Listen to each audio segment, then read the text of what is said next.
adentrándonos en los modelos de confiabilidad. Entonces, estos modelos de confiabilidad, pues como lo vimos en la introducción, están basados en la distribución de los tiempos de falla. ¿Distribuciones de qué tipo? Estadísticas. Entonces son funciones de distribución de probabilidad que nos permiten identificar cómo se está comportando las fallas sobre un elemento, sobre un activo. Acá abajo les dejo un link que es muy interesante. Lo pongo intencionalmente para que lo revisen. Yo después, pues cuando revisen bien la literatura de lo que yo les comparto, que vean las diapositivas, vean el libro con calma, porque es una página viejita, para que se den cuenta que esto no es nuevo. Pues entra a la página y es inclusive las paginitas feas que existían pues antes. Era bonita en su momento. Pero se van a dar cuenta que es una página relativamente vieja. Y lo hago pues con intención para que vean que esto no es nuevo. Entonces, este análisis de fiabilidad, entonces lo que hace es que considera el modelo matemático de la medición del tiempo hasta el fallo. Eso es lo que hace este análisis de fiabilidad.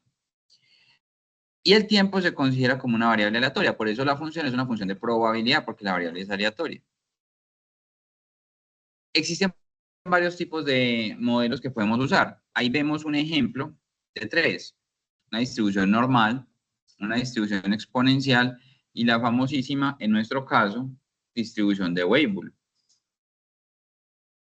Cuando nosotros tenemos estas distribuciones, podemos encontrar tres cosas. Uno, la tasa de fallos, que hemos denotado con la letra lambda. Dos, la función de densidad de fallos o función de probabilidad, esa es la función de probabilidad como tal. Y tres, la confiabilidad, que era integrar. ¿Sí se acuerdan? Que había que hacer una integral. Entonces, lo que vamos a hacer en esta clase es explorar un poquito más cada uno de estos modelos. Vamos a centrarnos un poquito en cada uno de estos modelos. En la sección introductoria anterior, lo que hicimos fue, dijimos, existen, estas son más o menos, y ya. Hicimos una aproximación a estas funciones. Hoy lo que vamos a hacer es entrar a profundizar cada una de ellas. ¿Por cuál vamos a empezar? Vamos a empezar con la distribución de Weibull, que es la más utilizada en estos modelos. Lo que permite, digamos, esta distribución es identificar básicamente tres patrones de falla: mortalidad infantil, fallos aleatorios y fallos al final de la vida útil, que son los relacionados con desgaste. La función de densidad de probabilidad, que lo llamamos PDF, Probability Density Function, está dada por esa ecuación. ¿Qué me dice esa ecuación? Hombre, pues la función vale 0 cuando el tiempo es inferior a 0. Claro, porque como estamos en el dominio de una función que solamente toma valores positivos de tiempo, matemáticamente ella podría tomar valores negativos, pero pues en la vida real sabemos que no tiene sentido hablar de valores negativos del tiempo. Entonces, ¿qué es lo que hacemos? Nos vamos en 0 cuando el tiempo es menor a 0 y luego nos vamos con una función, que es la función de Weibull, cuando el tiempo es mayor o igual a 0. La función de Weibull, ¿cuál es? Beta sobre eta. Beta es la que parece una B, eta es la que parece una N. Beta sobre eta, que multiplica al tiempo sobre eta elevado a la beta menos 1, multiplicado por e a la menos tiempo sobre eta elevado a la beta. Ayer habíamos visto una versión un poco más light, simplificada. Esta es una versión un poquito más completa, pero es lo mismo. La variación es mínima. ¿Qué características entonces tiene esta función? Tiene una variable aleatoria, que es el tiempo, es la variable, la que va a estar como variable independiente de mi problema. Una variable dependiente, que es la función de probabilidad, la función de densidad de probabilidad, que es f. Y beta y n, ¿cómo es que se conocen? ¿Cómo se llaman los betas y n? Son parámetros de la función. Uno de forma y otro de escala. Entonces, beta es el parámetro de forma. Eta es el parámetro de escala. Entonces, el beta representa el comportamiento del sistema y el eta representa la vida característica del sistema. Es como la interpretación física real de esos parámetros que son. Y bueno, el tiempo es el tiempo hasta el fallo, ¿cierto? Y f es la función de probabilidad de que ocurra un fallo. Función de probabilidad de que ocurra un fallo. El dibujito de la derecha, pues la carita del señor de la derecha, este es Weibull, A mí me parece importante que uno también sepa de todas maneras quién es, porque hay que darle reconocimiento a este tipo de personas. Y miren la fecha en la cual él publicó su trabajo. 1939.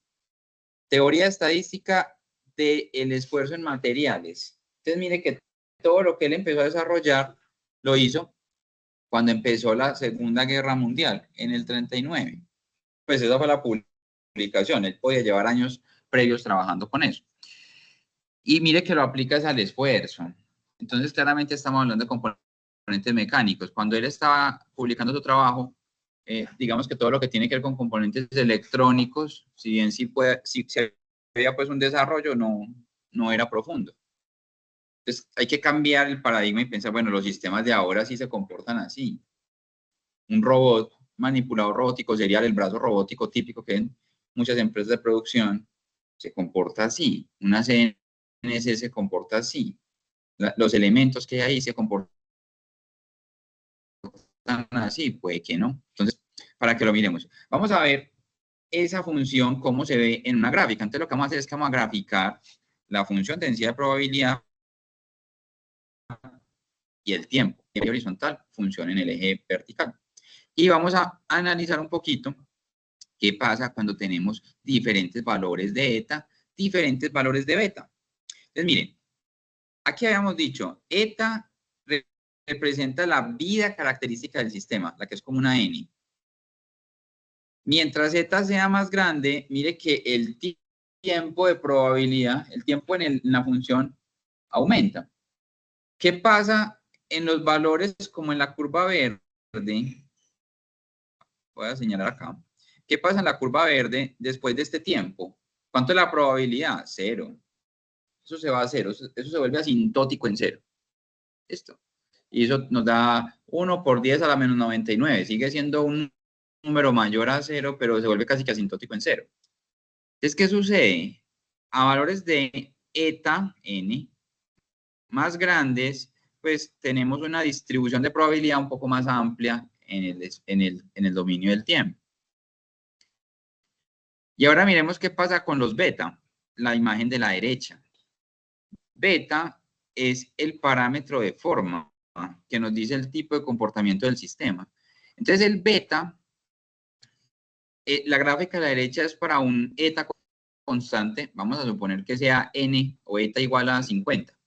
Y en n igual a 50 vamos a probar varios betas, ¿cierto? Entonces vean, el de beta igual a 3 genera como una curvita como baja y entonces empieza suave, sube y luego baja, ¿cierto? Ah, pero ¿qué pasa si beta vale 1? Ah, mire lo que pasa si beta vale 1. Sube drásticamente la probabilidad de falla y luego empieza a decrecer. Se empieza a parecer a una exponencial decreciente, ¿cierto? Si beta vale 1, es una exponencial decreciente. Entonces, ¿qué es lo que sucede acá? Alta tasa de fallos al inicio, disminuye con el tiempo. ¿Qué pasa cuando beta empieza a agrandarse? Pues esta campana empieza a tener una forma más pronunciada alrededor de una media. Entonces, la tasa de fallos, bueno, mejor dicho, la función de densidad de probabilidad, porque todavía no hemos visto la tasa de fallos, así ya la vemos. La función de densidad de probabilidad empieza a cerrar esa campana y a tener una mayor densidad de fallos alrededor de un tiempo específico y luego decrece. Entonces, la probabilidad de fallo empieza a aumentar y luego empieza a disminuir, ¿cierto?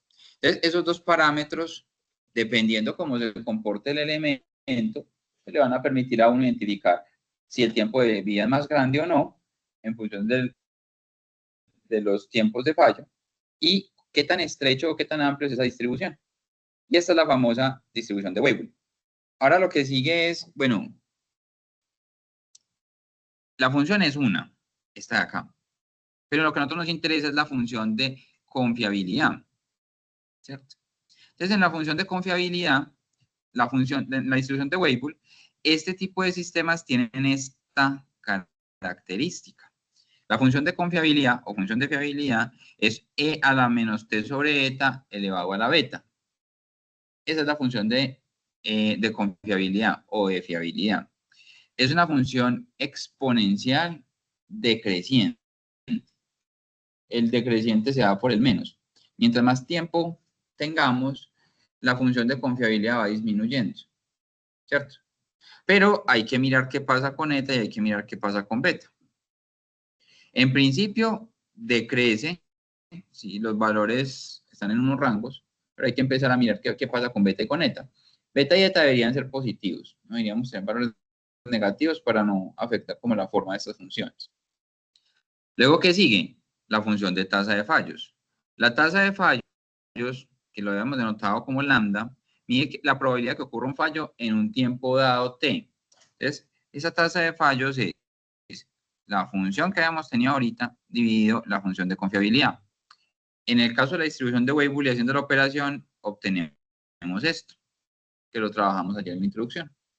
Esta es la función de tasa de fallos. Entonces, este valor puede ser creciente, decreciente o constante según el valor de beta. Según el número que pongamos aquí en beta, vamos a tener esas tres características. Ahora lo que nosotros tenemos es que pensar, bueno, ya tenemos la función de distribución de probabilidad, que es la de Weibull, la función de confiabilidad que se comporta así en esta distribución de Weibull, que es una exponencial decreciente, y la función de tasa de fallos, que dependiendo de cómo sea beta y eta, pues puede ser creciente, creciente o constante.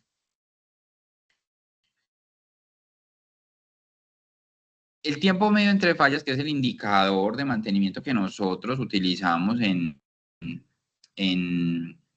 pues en mantenimiento. Mire ese promedio. Bueno, perdón, este es el tiempo medio hasta el fallo, perdón. El tiempo medio hasta el fallo. Es el promedio del tiempo hasta que, promedio significa que cojo todos los datos y los enmascaro en un único valor que no necesariamente corresponden a los casos particulares. Y entonces este tiempo medio hasta el fallo nos puede servir a nosotros para anticiparnos y hacer los mantenimientos. Entonces, si yo sé que el tiempo medio hasta el fallo son 50 días, yo sé que yo tengo que hacer algo antes de 50 días. Y eso es la lógica. Entonces, ¿a mí para qué me sirve toda esta matemática? Para poder estimar más o menos cuando tengo que hacer una intervención. Ya que intervención tengo que hacer, ahí sí, pues no sé, pues con estos datos no tengo esa información. Entonces, esto me sirve para saber cuándo hacer el mantenimiento. ¿Qué tengo que hacer? Aquí no me da información. Tengo que buscar otros datos, tengo que hacer otros análisis para poder evaluar qué tengo que hacer. Una opción es emplear un análisis como el análisis de modo de falla y efectos y consecuencias y estimar cuáles son las acciones preventivas o predictivas que debo hacer para poder tomar la decisión y intervenir el equipo antes de que en promedio falle, con el fin de que tratar de alargar ese tiempo hasta la falla. Tratar de alargar. Ese tiempo medio hasta la falla o tiempo promedio de vida útil se calcula de esta manera. Eta por la función gamma de 1 más 1 sobre beta. La función gamma es una función matemática que algunos le dicen que es como la generalización del factorial. ¿Se acuerdan que hay un operador que se llama el factorial? Entonces, por ejemplo, 3 factoriales, 3 por 2 por 1. 5 factoriales, 5 por 4 por 3 por 2 por 1. Pero eso funciona con enteros positivos. La función gamma es una generalización que cuando toma enteros positivos funciona como el factorial, pero también puede tomar números reales. La función gamma está perfectamente definida. Nosotros podemos hacer uso de una herramienta como lo vimos también en la sesión anterior, que es Python. Inclusive Excel también la trae implementada. ¿Y cómo se define la función gamma? Es la integral de 0 a infinito de t, x menos 1, e a menos t de t. Así es la definición de la función. Uno no tiene que hacer eso a mano. Ya el computador viene con funciones que lo carga. Entonces usted dice gamma de 5.8 y ahí le tira el dato. Gamma de 99, ahí le tira el dato. Listo. Bueno, ejemplo, usted con la función factorial, usted tendría que tener números enteros, gamma de 2. Gamma de 2 es lo mismo que 1 factorial. 1 factorial es 1. Pero cuando usted tiene números reales, como, bueno, ¿y entonces cuánto es gamma de 1,5? Ajá, ahí sí ya tenemos un problema. ¿Usted cómo va a hacer el factorial de 1,5? No puede.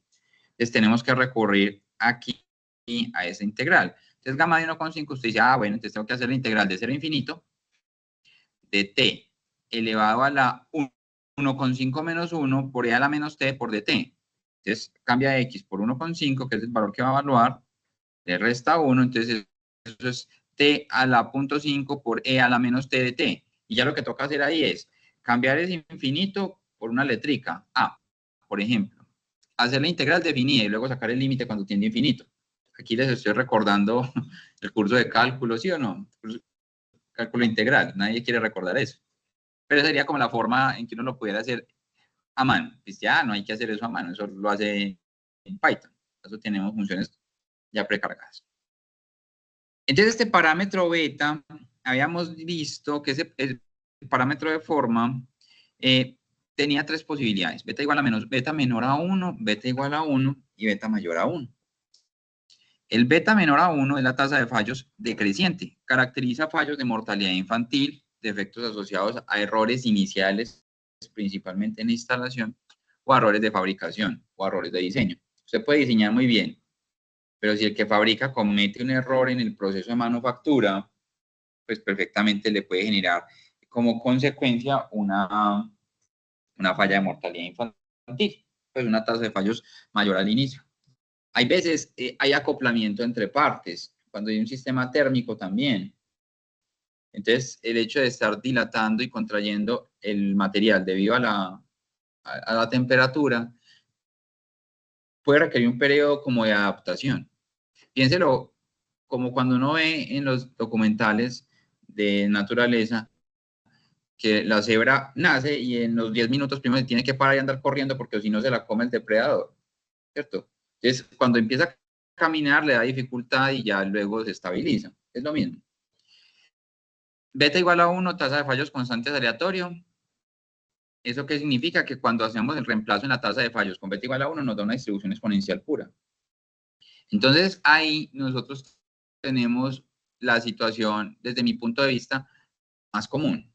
La mayoría de las cosas fallan de forma aleatoria, en mi opinión, ¿cierto? De todas maneras, hay que hacer el análisis estadístico de cada elemento o de cada máquina y determinar esa máquina, pues, cómo se comporta. Es decir, que no, esta máquina que está ubicada en esta universidad falla de una manera, pero la que está ubicada en la empresa puede fallar de otra.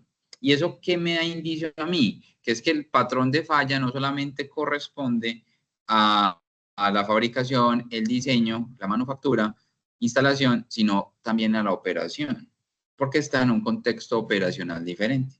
No, digamos, exige igual un equipo que está en un laboratorio, en una universidad, que un equipo que está industrial. Piensen, por ejemplo, en un PLC, en un laboratorio. Un PLC es un computadorcito que se encarga de controlar y generar accionamientos a partir de unos programas ya precargados, que uno los puede configurar. Piensa el PLC de un laboratorio donde todo el día están cambiándole el código, están borrándolo, montándolo, conectándolo, borrándolo, montándolo, conectando. Al PLC de la máquina que está en la empresa que llegó instalada, llegó configurada, nadie lo toca, nadie lo mueve, siempre está igual y funciona igual toda la vida. Entonces, ese PLC se va a comportar diferente, porque en el otro hay mucha intervención humana, en este no. Y eso genera que tengamos de pronto cambios en estos parámetros. Y el último caso es la tasa de fallos creciente, perdón, y está muy ligado a todos aquellos elementos que se desgastan, que tienen un deterioro con el tiempo. Y principalmente que el deterioro no es que sea constante creciente, sino que están estabilizados, estables, aleatorios hasta un punto y de un momento a otro empiezan a crecer de una manera acelerada o rápida. Y ese es el caso donde la tasa de fallos beta es mayor a 1. Sí, por aquí hay alguna pregunta. Yo tengo un archivo el cual fue, o se ha notado que fue mal concebido, mal seleccionado. Hace parte de ese, en cuanto a la parte de asocia a defectos iniciales, pero de fabricación. Bueno, en este caso no es un error de fabricación. Es un error de diseño o de selección. Sí, sí, porque es que, digamos que el equipo, en su naturaleza, él empieza a operar y falla, empieza a operar y falla, empieza a operar y falla. ¿Cómo lo puedo escribir? Ah, con una Weibull con beta menor a 1. ¿Por qué ocurrió eso? Ah, entonces ahí sí llega el ingeniero y tiene que hacer el análisis de la información. Es decir, no, es que efectivamente efectivamente una mala selección del equipo, o un mal diseño, o una mala fabricación, o un error en la instalación. Corrijámoslo. Es que, y hay otra cosa importante, y es que si usted interviene el equipo, le puede cambiar el comportamiento de falla. Entonces, usted puede tener un equipo que se comportó de una manera los primeros 5 años, hizo un overhauling o una repotenciación, le cambió ciertas cosas, lo volvió más electrónico y puede cambiar su comportamiento de falla. Esa es como la situación que podría pasar. Miremos un ejemplo sencillo, un sistema con parámetros beta 2 y eta igual a 1000 horas. Entonces, la función de fiabilidad o de confiabilidad, que es R, va a ser E elevado a la menos, en este caso sería, evaluado en 500 horas, porque uno tiene que tener, esto es elevado a la menos T sobre eta elevado a la beta. Entonces, T es evaluado en 500 horas. Entonces, aquí me está diciendo, vea, la confiabilidad en 500 horas es del 77.8%. ¿Qué indica esto? Que hay un 77.8% de probabilidad de que el sistema siga funcionando después de 500 horas. Eso es lo que me indica el número. Hay que entender es como el resultado y el concepto. La tasa de fallos, 2 dividido eta, T es 500, el tiempo en el cual lo estoy evaluando, eta elevado a la beta menos 1. Reemplazando me dice que vea, en el tiempo de 500 horas, la probabilidad de fallo por hora es del 0.1%, que es lo que me está diciendo el resultado acá. Y el tiempo medio hasta el fallo, MTTF, tiempo medio hasta el fallo, lo calculamos con la función gamma. Aquí la función gamma, pues yo sí la estoy manejando como, la función gamma tiene unas propiedades matemáticas interesantes que no es de tema, pues, como del curso, pero lo podemos calcular con un software, ¿listo? Eso no nos va a estresar. Entonces aquí, ¿qué sería? 886.23 me da ese MTTF. Entonces, el tiempo promedio hasta que se espere que el sistema falle. 886.23 horas. ¿Listo?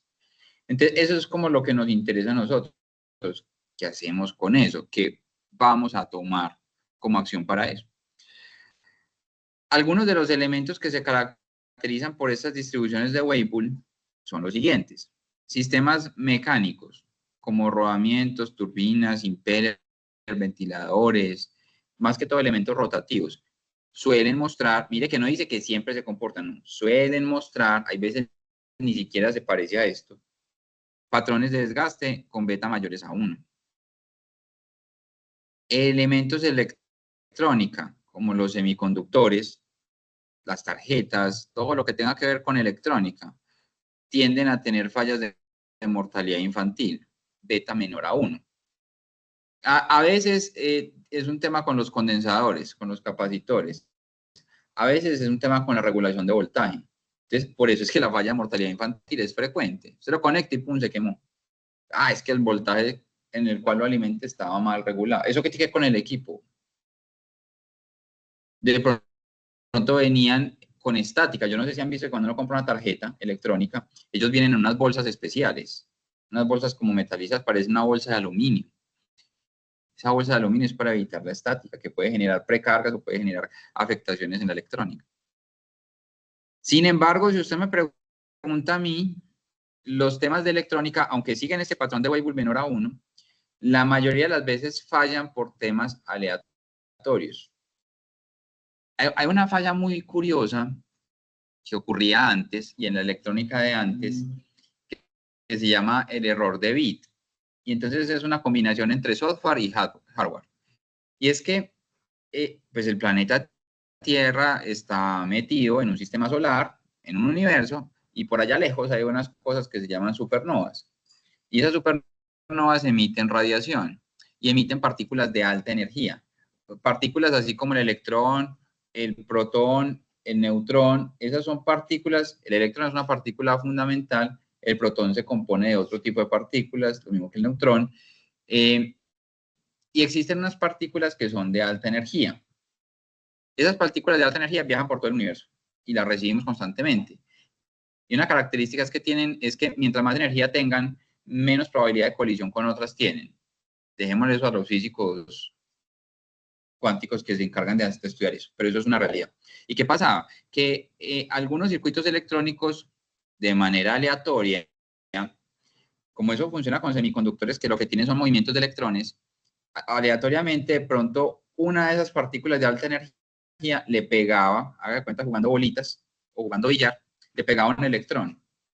Al pegarle un electrón, lo hacía mover, hacía cambiar de estado, hacía que el bit pasara de 0 a 1, de 1 a 0, y generaba lo que se llama un error de bit en el software.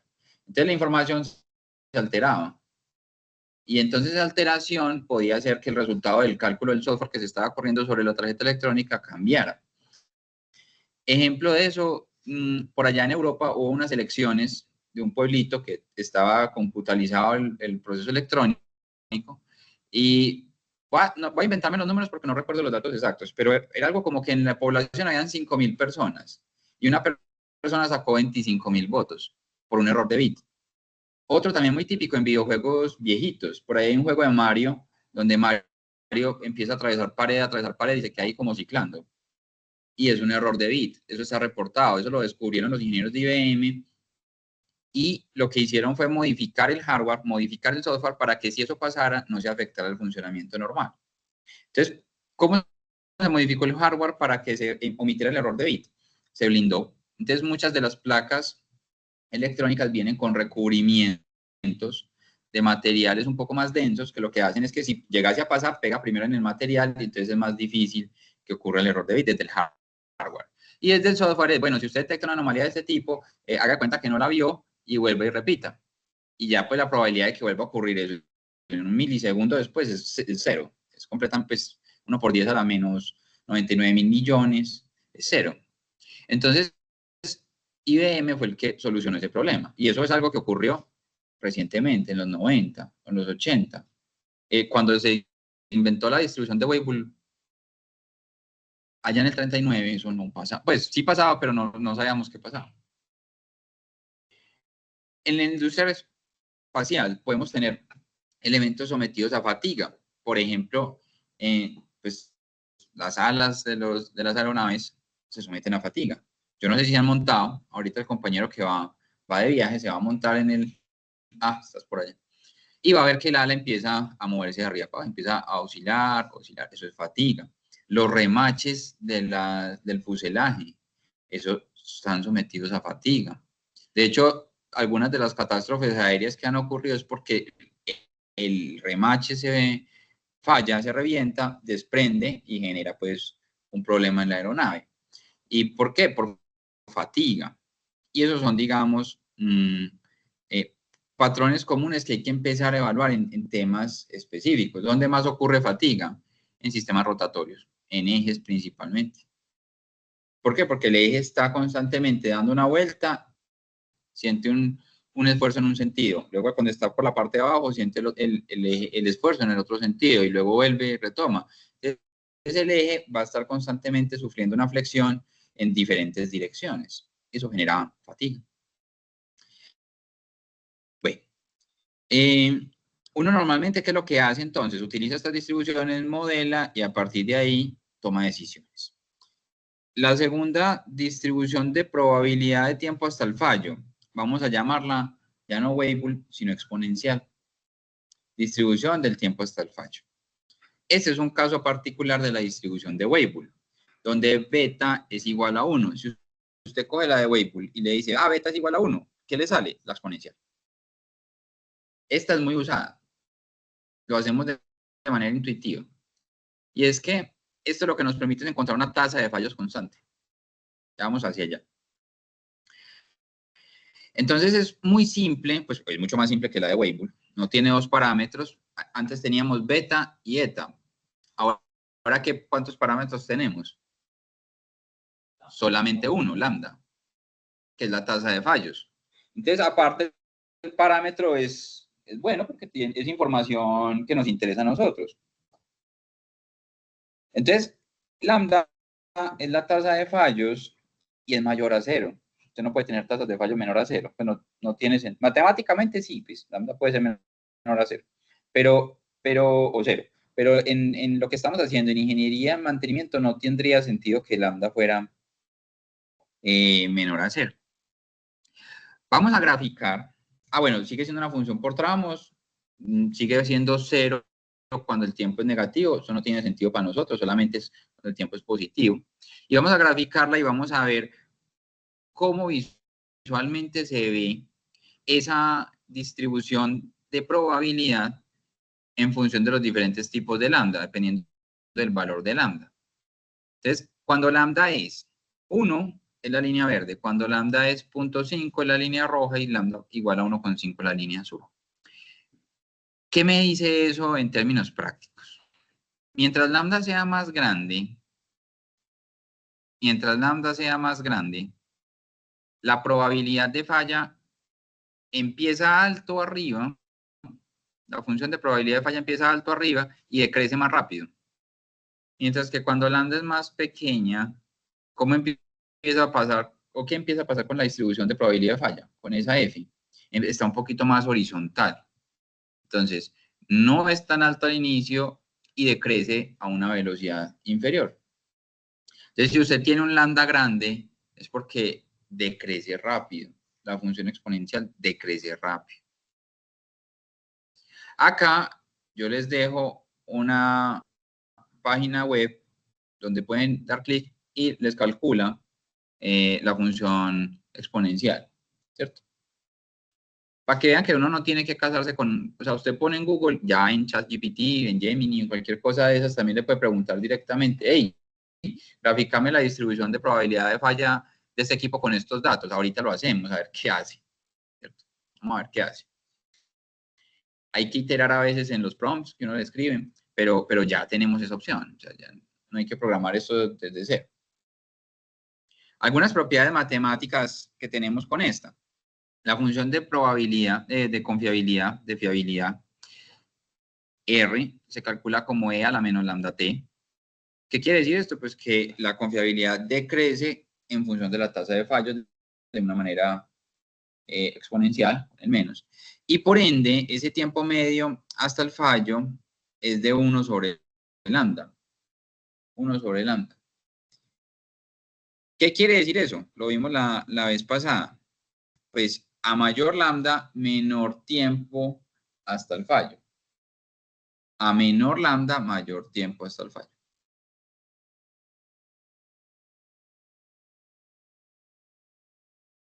La tasa de fallo, lambda, es constante. ¿Qué quiere decir eso en términos prácticos? Que los fallos ocurren de forma aleatoria. Eso es. Muchos sistemas se aproximan a esto. Ejemplo, algunos componentes electrónicos, como resistencias, condensadores, diodos, los LEDs, fallan a efectos de ocasión o a fluctuaciones aleatorias.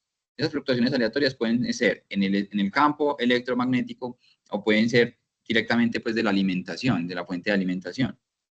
Entonces, yo no sé si han escuchado algo cuando usted compra un vehículo o una moto que le dicen, sí, tiene garantía de 2 años o 10.000 kilómetros o 50.000 kilómetros, pero no en los componentes electrónicos. Nadie da garantía en componentes electrónicos. A no ser que usted compre pues, un televisor, que todo es electrónico. Pero usted compra un carro y no le dan garantía en lo electrónico, ¿o sí? Usted sale del concesionario, se le quema el bombillo afuera, no tiene garantía. Un cambio, digamos, interno. Por ejemplo, yo tengo mis luces, Y las cambia por LED. ahí tiene supuestamente, pero yo tengo garantía. Supone, a mí yo tengo entendido eso. Vayan a hacer la consulta. Que se me por el módulo de los levavidrios. Bueno, pero es que el módulo de levavidrios no es todo electrónico. Se regó el daño, se propagó. Bueno, ahí hay que tener en cuenta algo. La garantía es un acuerdo de servicio comercial. Depende del comercializador y el comprador. Así de sencillo. Yo estoy seguro que si vamos a comprar un Mercedes o un BM y saliendo del concesionario se nos quema el bombillo, yo estoy seguro que no lo cambian. ¿Cierto? porque es que es un acuerdo de servicio y ellos están jugándose la calidad, la marca.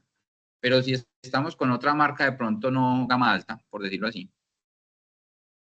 No, yo no voy a decir marcas aquí. Simplemente que es un nicho de mercado diferente, ¿cierto? Eso no es que sea bueno o malo, es que hay que fabricar para todos los nichos de mercado. Entonces, si nosotros jugamos con una marca diferente, lo más seguro es que no. Claro, pueden haber casos como el que nos comentan acá, de que un módulo de levabilidad generó una propagación de falla, hizo que se quemaran más cosas que respondieron por la falla. Pero la mayoría de las veces no hay garantía por temas electrónicos, porque la probabilidad de que eso falle es aleatoria, es completamente aleatoria. Ayer discutíamos, bueno, ¿y por qué no dicen 10 años de garantía? ¿Por qué no dicen 5 años? Ah, porque es que los fabricantes hacen pruebas y saben que la probabilidad de falla es constante, es aleatoria hasta cierto punto y luego empieza a incrementar. Entonces hasta ahí nos ponen el dato.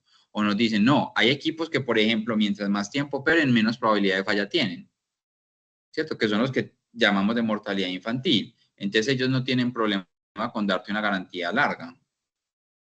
No tienen ningún problema. Obviamente hay un tiempo en el que dicen hasta aquí, pues, pero porque es que es un acuerdo comercial.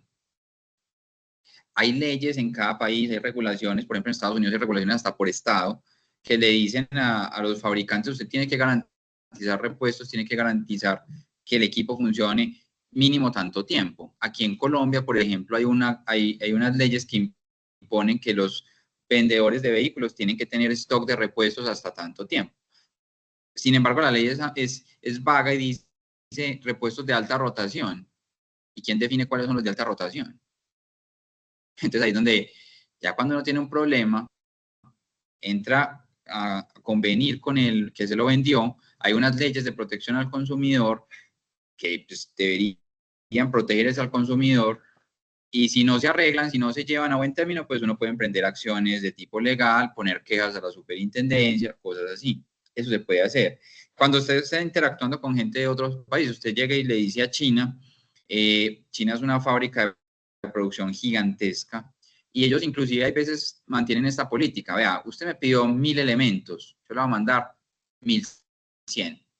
¿Por qué? Porque sabe que hay una probabilidad de que el 10% lleguen quemados, malos, afectados. Entonces ellos, para compensar eso, pues para no estar devolviendo una pieza que llegó mala, te mandan un poquito más. Son acuerdos de servicio, o sea, son contratos que se hacen entre particulares. Eso se tiene que regular de alguna manera. Pero volviendo aquí al tema de la falla aleatoria, los componentes electrónicos tienden a fallar aleatoriamente. A mí me pasó, yo cambié una direccional, se me quemó y a la semana se volvió a quemar. Y yo dije, eso es que hay algo malo de fondo. Pues la cambié por otra igualita, la misma marca, la misma referencia, y 5 años duró y no se volvió a quemar. No hice absolutamente nada, no intervine en el sistema.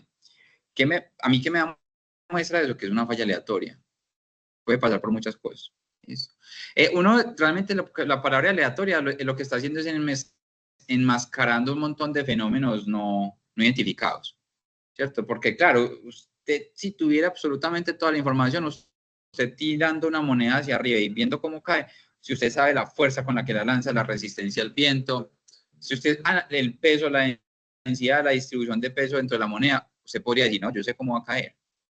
Pero es mucha información que usted no tiene a la mano. Entonces, ¿usted qué hace? No, pues usted tira la moneda varias veces y saca la probabilidad que caiga en cara o sello, y es 50%, miti. Si usted hace el intento varias veces y anota y saca la distribución de probabilidad, le da 50%. Si usted la tira 5 veces, puede que le dé 70% cara, 30% sello. Si usted la tira 10 veces, puede que le dé 20% cara, 80% sello. Si usted la tira 2000 veces, le va a dar 50-50. A mayor número de repeticiones, le va a dar la probabilidad a la cual él tiende a converger. Pero dependerá también de la cantidad de muestra que tenga usted.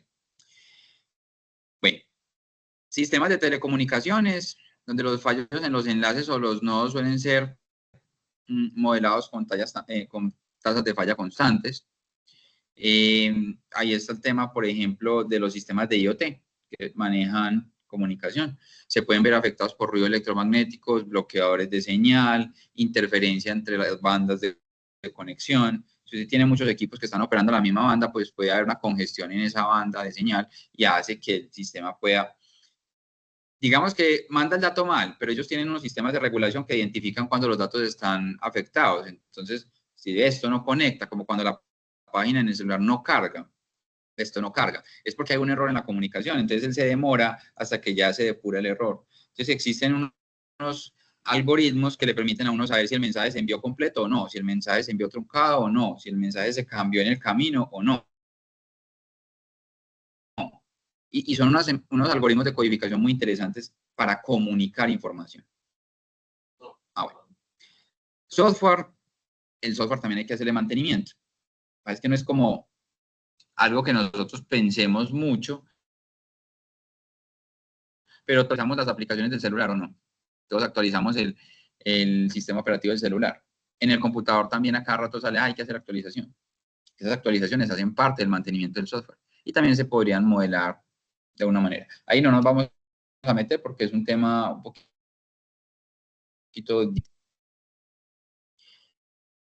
Un ejemplo sencillo, un fusible. Tiene una tasa de fallos constantes de 0.001 por hora. Calculemos la función de probabilidad, de confiabilidad en 1000 horas. Entonces simplemente es E elevado a la menos lambda por 1000. Eso me da 0.3679. Hay un 36.79% de probabilidad de que el fusible siga funcionando después de 1000 horas. Eso es lo que significa el dato. El tiempo medio hasta fallar sobre lambda les da 1000 horas. ¿Qué quiere decir? Pues que cada 1000 horas tiende a fallar. Lo que pasa es que como es un fusible, si falla una vez... Bueno, aquí con el fusible a mí me parece que es muy interesante que nos detengamos y pensemos algo. ¿Qué significa que el fusible falle?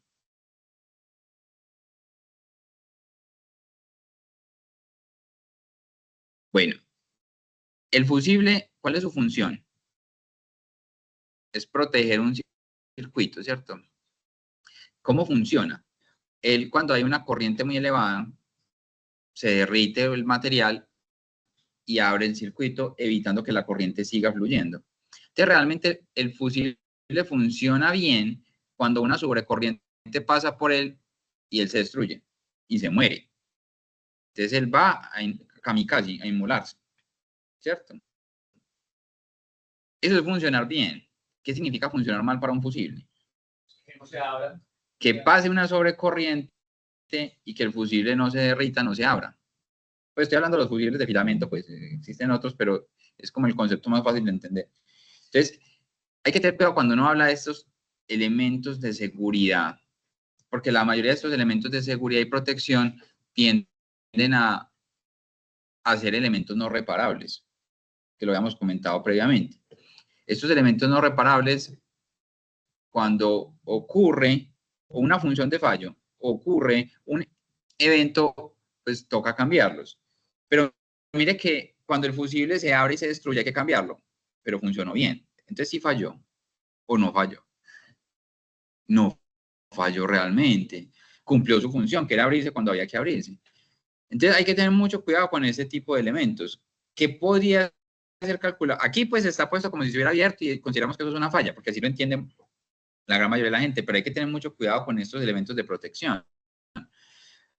Porque esto genera lo que se llama fallas ocultas, que en RCM es una de las fallas a analizar más importantes. El RCM es el mantenimiento centrado en confiabilidad, precisamente. Lo que pasa es que es una teoría, pues una metodología un poquito, pues no es lo que estamos tratando aquí. Aquí estamos calculando la probabilidad de falla. El RCM es qué hago yo para que eso no ocurra. Lo van a ver pues en otro curso. Pero cuando falla un elemento de seguridad, realmente lo que está generando es una condición normalmente insegura. Otro ejemplo, la válvula de alta presión no se abrió cuando tenía que abrirse. ¿A quién no le ha explotado la olla de presión en la casa con los frijoles? Nadie. Ah, ¿cómo así? ¿No han cocinado? ¿No han cocinado? No, ¿qué?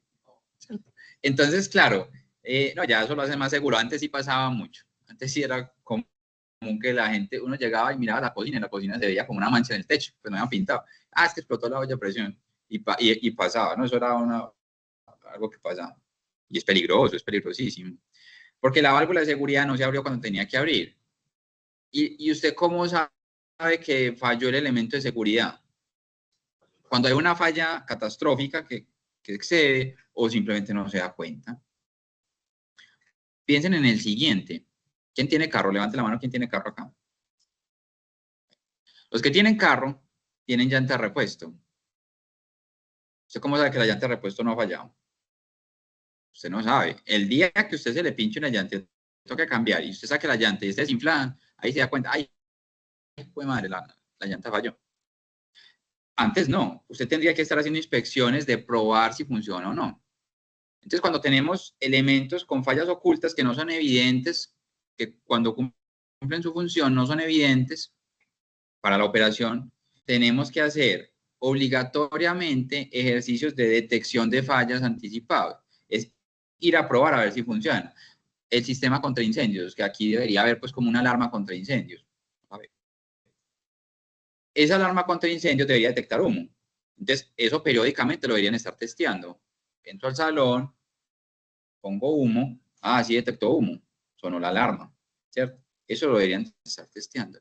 Los letreros de salida de seguridad, las salidas de emergencia, o las lámparas de emergencia, las que parecen como un Mickey Mouse, unas orejitas. Esos Mickey Mouse, cuando se va la energía, deberían prenderse solitas y funcionar con baterías. Normalmente esas lamparitas vienen con un botón, un switch. Usted lo hunde y prende, y usted dice, ¿para qué será? Cuando usted hunde el switch, lo que está haciendo es abriendo el circuito de energía normal al cual está conectado para que él funcione con batería y usted prueba la batería. Entonces, hay elementos como esos que son de protección que hay que tratarlos con pinzas, con cirugía, porque es que eso es diferente. Eso tiene una lógica diferente. Como los airbags, pues también se llama. Los airbags es otro caso. ¿Usted cómo sabe cuándo el airbag funciona mal? Cuando de choque no se abre. Claro, hay gente que se choca, no se abre y dice, este airbag no funcionó. Pues hay veces, eso está diseñado de tal manera que se abra cuando sí sea necesario. No voy a entrar pues como en mucho detalle, pero las personas que diseñan los sistemas de seguridad en los vehículos tienen un montón de teorías analizadas a partir de los choques. Ellos hacen, yo creo que todos hemos visto videos en YouTube que muestran cómo chocan los carros y dicen cuál es el más seguro y sacan índices de seguridad y no siempre se abre el airbag, no siempre se abre. Hay veces abrir el airbag puede generar un daño mayor que no abrirlo. ¿Listo? Bueno, sigamos acá. Una estación de retransmisión de información tiene una tasa de fallos de 0.0005 fallos por hora. Muy chiquita porque pues también está por unidad de hora. La probabilidad de que la estación falle en las primeras 2000 horas, ¿cuál será? Pues la probabilidad del fallo de que el tiempo sea menor a 2000 horas es 1 menos la confiabilidad en 2000. ¿Por qué? Porque la confiabilidad en 2000, esa función es la probabilidad de que el sistema siga funcionando después de eso. Entonces, ¿cuánto es la probabilidad de que falle? Pues 1 menos eso. Entonces, hacemos el cálculo y nos da 63.21. Entonces, después de 2000 horas, perdón, en las primeras 2000 horas, la probabilidad de que ocurra un fallo es de 63%. No significa que se vaya a inhabilitar el sistema para toda la vida, que ya haya que cambiarlo, no, simplemente es que puede fallar. ¿Cómo? No sabemos. ¿Qué hay que hacer? No sabemos.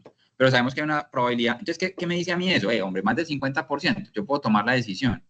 De en las primeras 2000 horas tengo que hacer alguna intervención. Pero es que el fabricante dice que el primer mantenimiento es a las 5000 horas. Ya usted toma la decisión. ¿Hace algo o no hace nada? O espera lo que dice el fabricante. Es que hacer lo que dice el fabricante es una estrategia de mantenimiento. Normalmente no es la mejor. Pero es una estrategia. Cada quien se peina como quiere, como dice pues el dicho. El tiempo para fallar es 1 sobre eso, 1 sobre lambda, entonces vienen a ser las 2000 horas. 1 sobre 0.0005. 2000 horas. Pero porque es un promedio. Entonces, mire, el promedio me dice que el tiempo para fallar son 2000, pero que la probabilidad de falla antes de 2000 es del 63%. Entonces, hay que tener cuidado en cómo entendemos el dato. La probabilidad de falla no implica que vaya a ocurrir, simplemente es una probabilidad del 63%, que está un poquito por encima de la mitad. Es como cuando dicen el pronóstico del clima es que va a llover, ¿no? Pues o hay 50% de probabilidad de que llueva o que no llueva, pues sabe. Porque solamente hay dos estados, o llueve o no llueve. Pues aquí donde estamos, que no hay estación. Entonces, eso es obvio. Pero la probabilidad empieza a estar por encima del 50, ya uno empieza a tomar acciones. Usted dice, está como nublado el día. Usted saca sombrilla. Más bien me voy en carro, no me voy en la moto. Más bien me voy en taxi, no me voy en la moto, porque parece que va a llover, ¿cierto? Usted toma acciones preventivas, se anticipa a las situaciones. Bueno, hay otro ejemplito pues sencillo.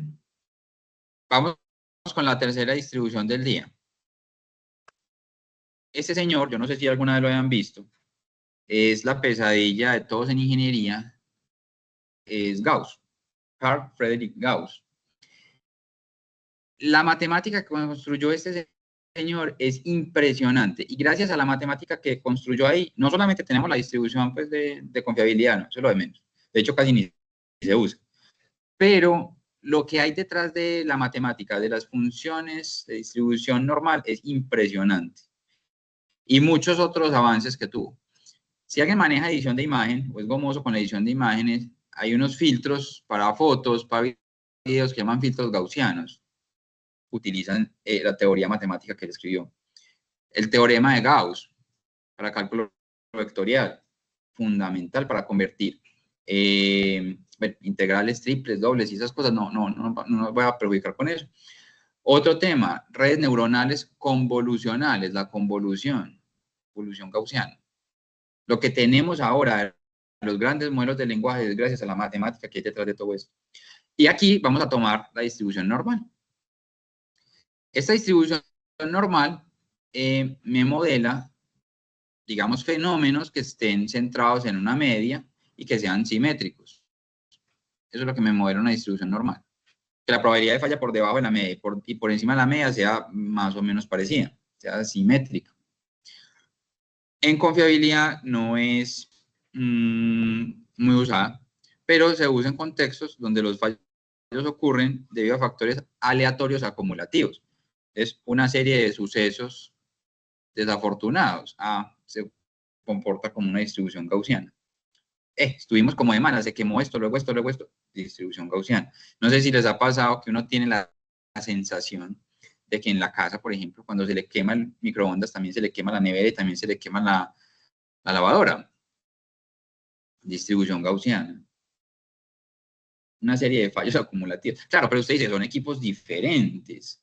Pero si usted los analiza como los equipos de cocina y le saca la confiabilidad de la cocina, le da una cosa normal. Entonces, cuando usted empieza a aglomerar equipos y empieza a tener sistemas, cuando tenga muchos datos, las cosas se comportan la mayoría de las veces normal, de forma normal. Ya cuando usted va al tema específico, no, eso es el motor no es normal.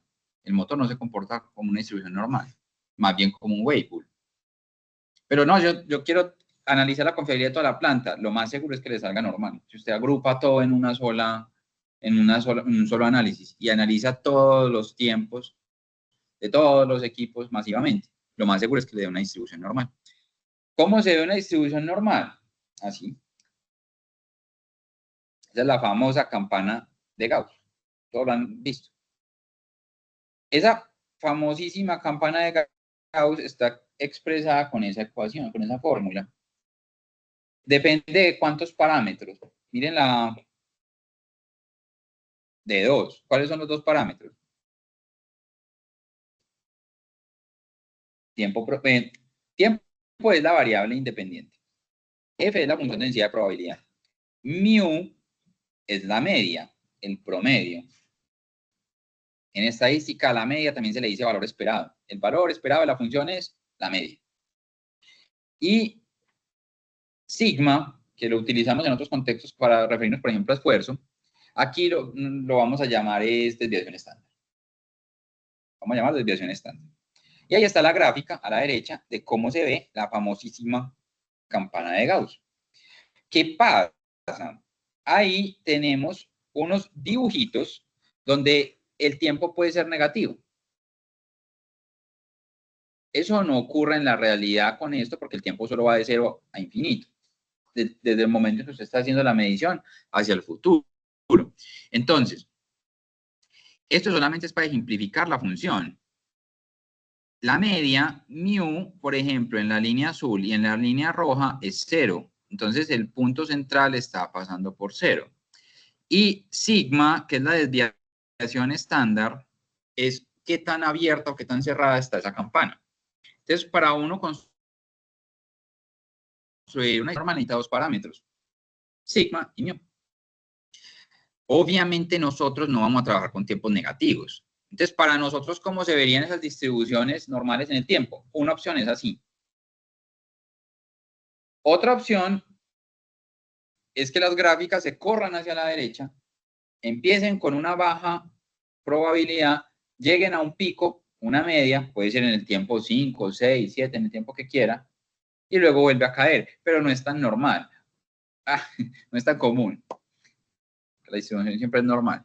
Pero lo que sucede con eso es que hay veces, cuando eso llega a suceder, que usted dice, ve, hubo un pico de fallas en el año 3. ¿Y qué pasó? No, pues es que mire que entró este técnico que no sabía manejar la máquina, lo que hizo fue un montón de daños. Entonces ahí está la explicación de por qué se comportó así. Y en la vida real, estos son puros modelos matemáticos. En la vida real usted llega y analiza los fallos y ve, no se comporta como ninguno. Entonces, ¿qué hago ahí? ¿Qué hago ahí? Modelos de Machine Learning es la mejor opción a hoy. Usted puede correr Machine Learning en su celular. Perfectamente. Entonces, en local, pues, no con internet. Pues con internet, claro, se pega un servidor de Amazon y ya. Pero no, hablando en local, en una Raspberry se puede correr Machine Learning. En un Arduino inclusive. Y hay pues procesadores más pequeños de menor costos que también permiten hacer eso. Entonces, acá nosotros vamos a trabajar con esta distribución en el tiempo positivo, obviamente, con dos parámetros, mu y sigma, media y desviación estándar.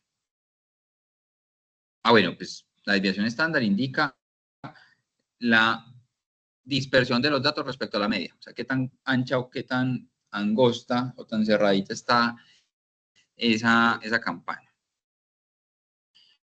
La distribución acumulada, que es F, la vamos a denotar como esta. ¿Quién se acuerda cómo se llama esta letra? No, gamma es la de ahorita. Bueno, hay dos gamas. Hay gamma mayúscula y gamma omega. Omega es la que parece una W. Epsilon es como una E. Están adivinando. No saben griego ustedes, ¿qué? No estudiaron griego en el colegio. Esa es mayúscula. Y también, gamma en mayúscula es diferente a gamma en minúscula. Ahorita vimos la gamma mayúscula, que parece como una T, media T. Esa es la gamma mayúscula. Y la gamma minúscula es la que, no, la gamma minúscula, no, esta es sigma. Esta es sigma. Esta es mi. Usted sí perdió griego en el colegio, ¿cierto? Bueno, no importa. Entonces, esta es la distribución acumulada normal. Entonces, claro, esto es una integral, así se define. No, se las voy a dejar de tarea para que consulten el alfabeto griego. Ponga ahí letras griegas en Google y ahí le sale la tablita con los nombres en mayúscula y en minúscula. Y mire que uno lo utiliza mucho, beta, eta, gamma, epsilon. Hay epsilon mayúscula, minúscula, phi. Phi, sí era phi, ¿cierto? Pero la mayúscula es phi mayúscula. Bueno. Listo. Así se calcula la integral. No nos estresemos por eso. La función de confiabilidad. Entonces es 1 menos phi de t menos mu sobre sigma. Y una característica fundamental, que yo creo que ya esta sí nos suena obvia, porque estamos tan acostumbrados que nos suena obvia, es que el tiempo medio para fallar hasta el fallo es igual al promedio. A mu, pues era obvio, ¿cierto? Pues por eso está centrada la distribución en mu. Entonces esta es inclusive más fácil. La tasa de fallo se define como F sobre R. Es la misma definición que hemos manejado, la definición de la tasa de fallos. Y en estos contextos es útil. Entonces vamos a mirar Cuando los tiempos de fallo están influenciados por múltiples factores acumulativos, como tolerancias mecánicas, variabilidad del material o fluctuaciones ambientales. Datos de fallos están simétricamente distribuidos alrededor de un valor central, la media, sin sesgos significativos hacia fallos iniciales o finales. Cuando decimos sesgo significativo, esa palabra significativa tiene que ver con cuántas veces la desviación estándar se considera que es un valor significativo. Pero en términos prácticos estamos diciendo está uniformemente distribuida para la izquierda y para la derecha. Dispersión de los fallos, de tiempo de fallos, medida por sigma, en pequeña relación con la media, lo que implica que los fallos están concentrados en un rango estrecho. Ahí es donde se utiliza, cuando tenemos los picos y disminuye. O sea, probabilidad de falla pequeña, pico y luego disminuye. Cuando se comporten así, podemos modelarla como una distribución normal. ¿Qué pasa? Dijimos ahorita, es que probablemente eso ocurrió porque cambiamos el operador de la máquina y hubo un pico de fallos. O cambiamos el de mantenedor y hubo un pico de fallos. Puede pasar. A mí pues, voy a contar una cosa. Estando yo trabajando en el hospital, hay un sistema de calentamiento de agua para el agua caliente pues, del hospital que funcionaba con resistencias eléctricas y también era un intercambiador de calor que recibía vapor de caldera, calentaba agua y retornaba agua. Es un sistema de recirculación de agua caliente. Por eso, en los hospitales y en los hoteles usted abre el agua caliente y se demora muy poquito para llegar el agua caliente. Sale de una porque es un sistema que recircula, entonces siempre está moviendo agua caliente. Las resistencias eran, digamos, como el backup y él principalmente funcionaba con vapor. Cuando yo llegué, yo dije, ¿cuándo fue la última vez que le hicimos mantenimiento a este intercambiador de calor, de corazas y tubos? No. Busqué en el historial, en el CMMS y no había nada. ¿Qué? Nunca le han hecho. Le pregunté al señor que sabía, pues el señor que lleva 35 años allá, el de la llave, y me dijo, no, eso desde que lo montaron nunca. Y yo dije, ¿y hace cuánto lo montaron? No, para 15 años. 15 años de intercambiador ahí.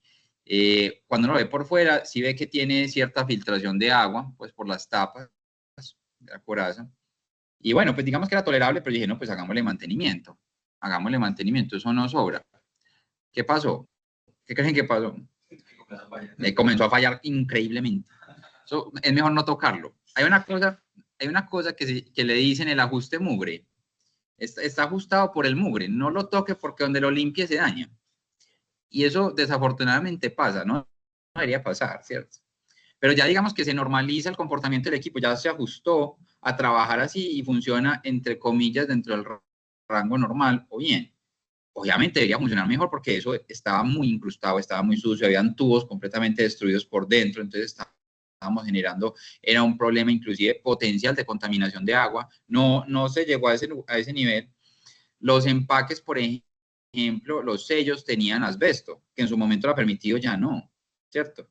No, cambiémoslo por un termoplástico adecuado, que resista altas temperaturas, pues lo cambiamos y no. Otra cosa, el desmontaje del equipo. Imagínense que cuando lo desmontaron, el técnico que lo desmontó no tomó la precaución, tenía conexiones bridadas. Pues, pero una brida, estamos hablando más o menos de 10 pulgadas más o menos de diámetro del intercambiador, no era muy grande tampoco. Y la brida tenía, póngale 10 tornillos. Los tornillos hay que zafarlos en orden, como en estrella. Si usted no hace eso, entonces, ¿qué empieza a pasar? Se empieza a generar un fenómeno de flexión interno ahí y terminamos doblando la tapa. Entonces, él empezó a bajar los tornillos en orden horario o antihorario, inexperticie, está despistado, no sé qué le habrá pasado al muchacho, pero lo bajó así. Cuando iba como en el quinto tornillo, ingeniero, no, eso aquí está muy difícil de bajar. ¿Y por qué? ¿Qué pasó? No, esos tornillos están pegados. No, pues ¿cómo van a estar? Pues, no, hágale con calma que tiene tiempo, tiene todo el día para bajar eso. A los 20 minutos, no, venga, suba más bien. Subí yo y revisé. Ahí ¿qué había pasado? Pues le hizo tanta fuerza que reventó el tornillo y ya teníamos un problema mayor porque ya como usted saca un tornillo reventado de ahí. Ya cómo se saca un tornillo, y no es un tornillo esos como muestran en TikTok, en YouTube, que usted les pone silicona y lo gira. No, eso hay que ya taladrar. El tornillo de la categoría 8 es un tornillo muy resistente. Entonces, ¿usted con qué taladra? Otro problema, no sabía, falta de experticia. Se puso a hacer el intento a taladrar, dañó como 3 brocas. Que el tornillo era, pues no es normal tener un tornillo así con una broca normal de muro, pues eso no está hecho para eso, hay que seleccionar la herramienta que es. Bueno, logramos bajarlo, lo bajamos, lo limpiamos, le cambiamos todos por dentro, súper bonito, listo, vaya pues móntelo. Cuando lo fuimos a montar, ya no cerraba porque la tapa se había curvado. Ah, no, vaya rectifíquelo, lo llamo a rectificar. No, eso es más fácil, vuélvalo a hacer que rectificarlo, había que rectificarle como 1 pulgada, pues una cosa exagerada. Yo estaba completamente pandeado. Alguien con buena habilidad logró rectificarlo, logró poner plano, superficie espejo. Ah, listo, súper bien. Ahora vuélvalo a poner. Lo montamos. Resulta que los sellos no sellaban bien y la fuga se había incrementado el triple. Entonces, claro, son situaciones donde por acciones humanas terminamos afectando y generando un pico de fallas adicional. Después de solucionar el problema, eso está hermético allá y no lo volvimos a tocar. Eso no se vuelve a bajar hasta que haya que cambiarlo. Ya 15 años. Sí, otros 15 años ahí. No, simplemente es una anécdota de cuando una intervención puede generar más. ¿Pero por qué pasó eso? Pues realmente es por falta de experiencia, por falta de conocimiento, ¿cierto? Si uno no sabe bajarlo, no lo haga. Y es una gran recomendación que yo siempre hago. Si usted no sabe cómo funciona, no lo intervenga. Y si usted sabe cómo funciona y lo va a intervenir, sepa cómo lo va a intervenir. Si no sabe, tampoco. Si usted no sabe qué se va a encontrar, entonces mantenga mucha cautela. ¿Cierto? Y uno hay veces encuentra sorpresas, porque usted llega y mira el plano y va al equipo y nada que ver una cosa con la otra. Ven, el plano dice que hay 5 PLC y aquí hay 8. Estos otros 3, ¿qué harán? En algún momento alguien le metió la mano, no actualizó el plano y entonces, ¿qué hacemos ahí? Empiece a documentar, por eso la documentación es tan importante. Casos de uso: componentes mecánicos balanceados, equipos calibrados, la calibración de equipos sí, siempre distribución normal, eso sí es cierto. Sistemas electrónicos complejos, procesadores, tarjetas gráficas, pues ya son equipos un poquito más grandes dentro de la electrónica básica, entonces siguen distribuciones normales. En comparación con la variable de la exponencial, es preferible cuando no se observa una tendencia significativa de la tasa de fallas, es decir, ni es creciente ni decreciente, entonces usted puede utilizar distribución normal. Cuando tenga tasa de fallos constantes, usted podría pensar que hay una distribución normal que está detrás de eso. También es posible. Aquí hay un ejemplito, es lo mismo, es reemplazar los datos en la fórmula. Entonces eso no tiene dificultad. Ahí lo difícil es saber, bueno, ¿y cuánto vale mu? ¿Cuánto vale sigma? Porque claro, me dicen, no, hágalo con mu de 1500, sigma de 200 y ya. Y bueno, ¿y cuánto vale? ¿Cómo calculo yo eso? Aquí el profesor me está dando el enunciado y fácil, reemplazo. Pero cuando yo tengo datos reales, ¿qué hago? Y ese es como el reto que tenemos ahorita en la segunda. Otra distribución, ya para no alargarnos más, todos como el mismo, todos tienen la misma idea, simplemente cambia la fórmula. Es esta que se llama log normal. ¿Listo? Miremos la distribución normal arriba y abajo la log normal. Entonces, básicamente es sacarle el logaritmo natural a la distribución normal. ¿Cómo se ve eso en términos de la función de densidad de probabilidad? Así. También tiene 2 parámetros, mu y sigma. Lo que pasa es que si observan, ¿qué diferencia había con esto? Esta es la normal. Miren los colorcitos. Y esta es la log normal. ¿Qué diferencia hay? Primero que va de 0 en adelante, porque el logaritmo no tiene valores negativos.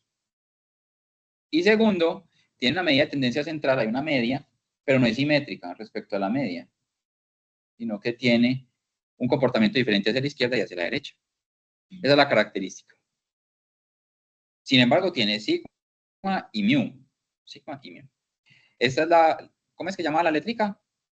Phi. Entonces aquí ya no es t menos mu sobre sigma, sino logaritmo natural de t menos mu sobre sigma. Y claro, el logaritmo natural no va a aceptarte valores negativos.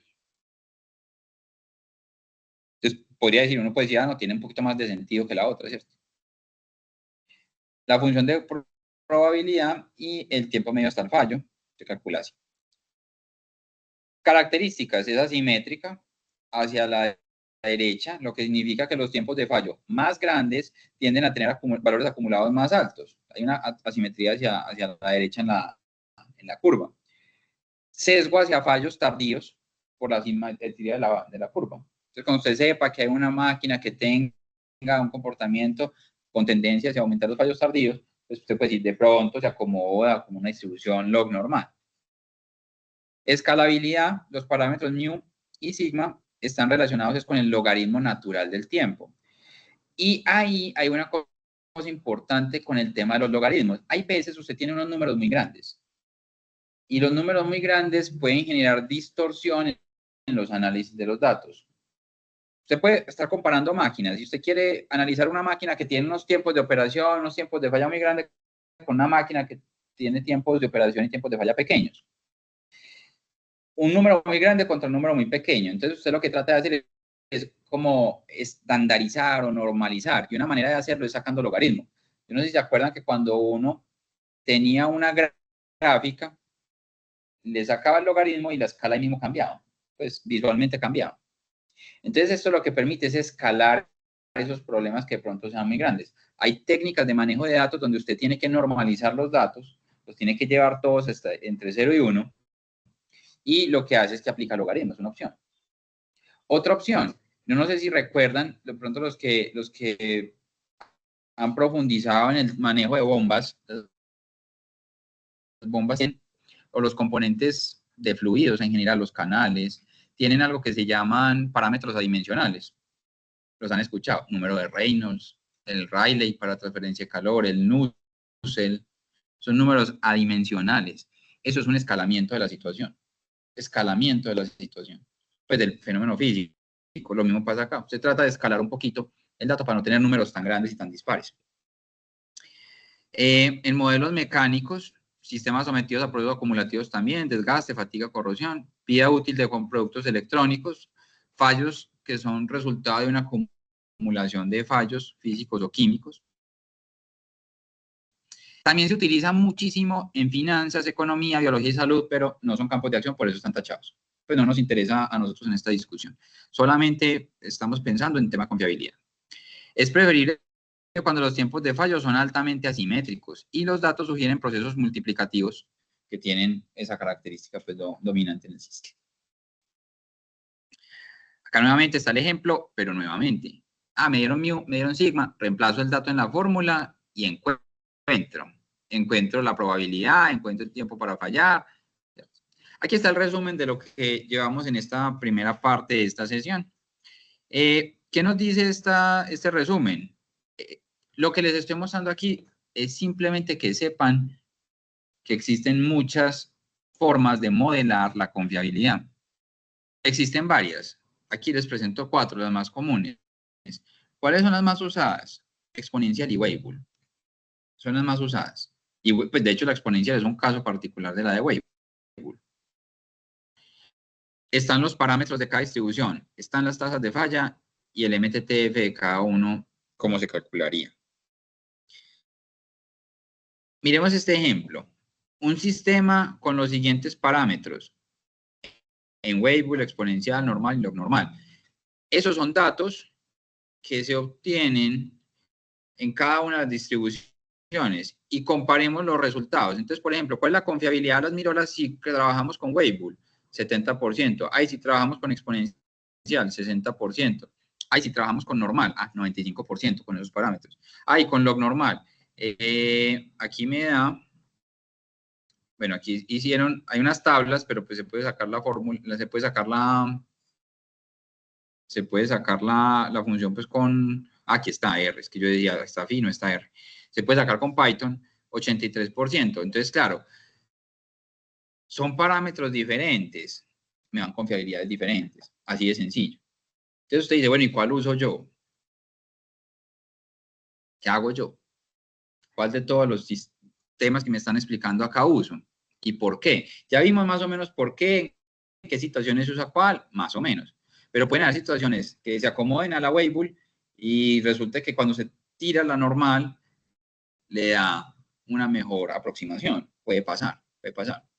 Porque esto es un modelo matemático y lo que estamos haciendo es ajustando una probabilidad de falla. Usted puede inventarse el suyo. Puede inventarse uno de 5 parámetros. Mientras más parámetros le meta a la distribución, más fácil se le va a ajustar. Es como cuando a uno le decían por allá en matemática básica que una curva con 3 puntos la ajusto perfecto a una cuadrática. Con 2 puntos lo ajusto perfecto a una línea recta. Si usted tiene 100 puntos, ¿lo ajusto a qué? A una de grado 100. Se ajusta perfecto a una de grado 100. El R cuadrado en grado 100 da 1. Pero eso no es práctico. Usted tiene una línea recta y más o menos, y está con R cuadrado, que es como qué tan alejado está. Entonces, algo similar vamos a hacer aquí. Tenemos unos datos de fallas, de histórico de fallas, que eso es lo importante, y lo que vamos a hacer es mirar cuál se nos acomoda más, cómo nos dan, y bueno. Entonces, ese es el tema pues que sigue a continuación. Ya vamos en este momento esperen un segundo, a pausar aquí la grabación, para que no quede ya muy largo pues esta primera sesión. Y